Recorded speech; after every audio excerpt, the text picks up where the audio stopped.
Bonjour à tous, on est ravis de vous retrouver en ce 23 décembre pour l'avant-dernier. L'avant-dernier Advent. Oh, joli joli. Merci. Et aujourd'hui, toujours suite aux idées que vous nous avez données sur Instagram, on va vous parler blessures, parce que vous nous avez dit, vous nous parlez toujours des bobos et des marques et des cicatrices du troupeau, et on connaît pas les vôtres. Donc aujourd'hui, on va vous parler bobos, blessures et cicatrices. On va peut-être en raconter deux chacune parce que sinon il y en aurait des tonnes. Sachant quand même qu'on ne s'est jamais rien cassé. Ça c'est vrai.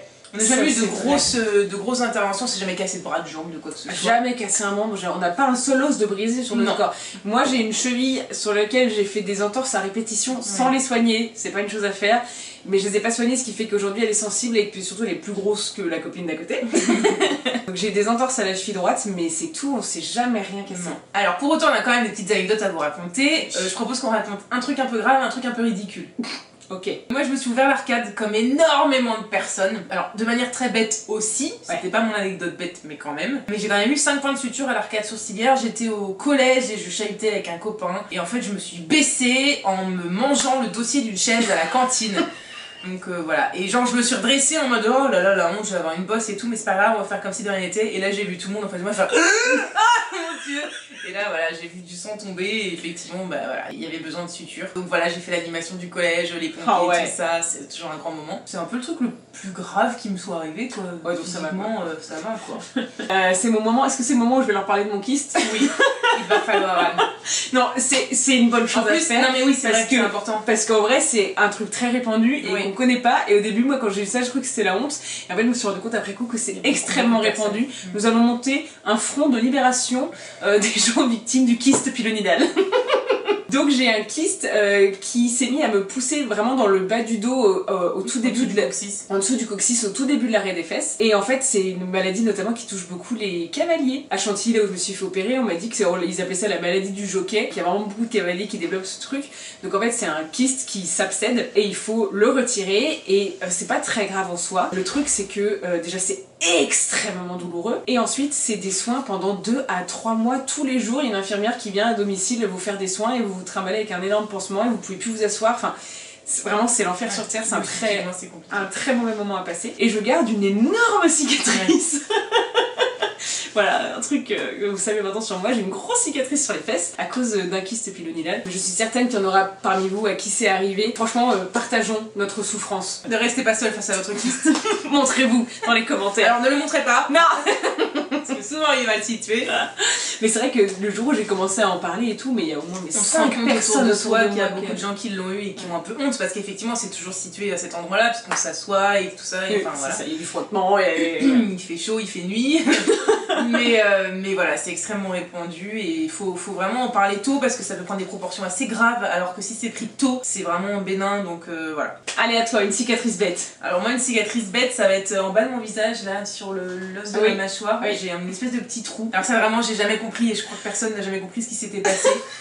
Nous étions donc en Espagne, vous le savez maintenant, c'est notre destination de vacances de prédilection. On était toute petite. On n'était pas très vieille, je devais avoir 12 ans je pense. Donc on marche dans la mer, voilà, on s'amuse et tout. Et puis d'un seul coup je sens quelque chose sous mon pied. Je me dis bah tiens je vais essayer de le ramasser avec mon pied. Donc j'attrape ce caillou, ce truc. Et je le regarde, il y avait une très jolie anémone, rose et verte, elle était vraiment très jolie. Et puis le temps que je l'admire et que je viens de vous la montrer, elle m'a craché un petit jet dessus. Un petit jet transparent comme de l'eau quoi. Ouais voilà, ça m'a pas du tout respecté.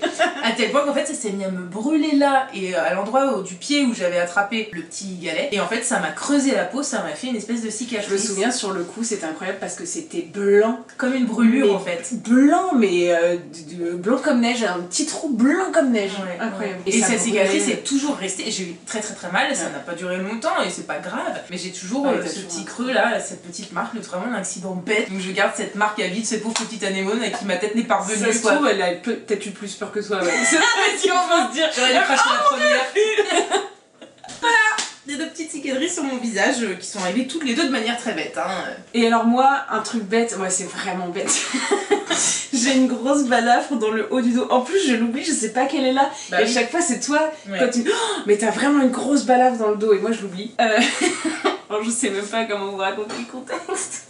Notre frère donc qui est aussi passionné de cinéma, qui travaille dans le cinéma, il a eu sa période cascade. Il aimait bien, il tournait des courts-métrages et dedans il y avait toujours beaucoup de cascades. Et un jour il décide de tester une nouvelle manière de faire une cascade et en fait il avait attaché une poulie à une branche d'arbre, poulie qui était reliée à un baudrier d'un côté et de l'autre côté à mon scooter. Non mais déjà ça J'avais vraiment les idées à la con, ça ne pouvait pas bien finir. Et donc il faisait démarrer le scooter, avancer le scooter, et du coup la personne qui était dans le baudrier se retrouvait soulevée de terre, et donc ça faisait, je sais pas, une personne... C'était pour faire atterrir quelqu'un du ciel, non? Ouais, c'est ça, enfin c'était montage après. Pour tester des trucs quoi. Et donc il s'éclatait avec ça, et donc au bout d'un moment je dis bah vas-y je vais essayer. Et au bout d'un moment c'est toi qui t'es éclaté. Oui c'est ça. Au bout d'un moment j'ai dit bah vas-y fais-moi essayer, ça a l'air fun, donc je monte dans le baudrier et tout, et c'est mon chéri qui continue le scoot, et du coup je dis moi je suis un peu plus lourde que lui, donc envoie les gaz. Ah bah il a envoyé les gaz, hein, c'est pas le problème, sauf que tellement, ou alors je te vois si lourde que ça, je sais pas, mais je suis partie comme une flèche vers le ciel, sauf que bah il y avait la branche au-dessus, donc je me suis éclatée le dos contre la branche, en mode j'ai eu l'impression de me prendre un coup d'épée.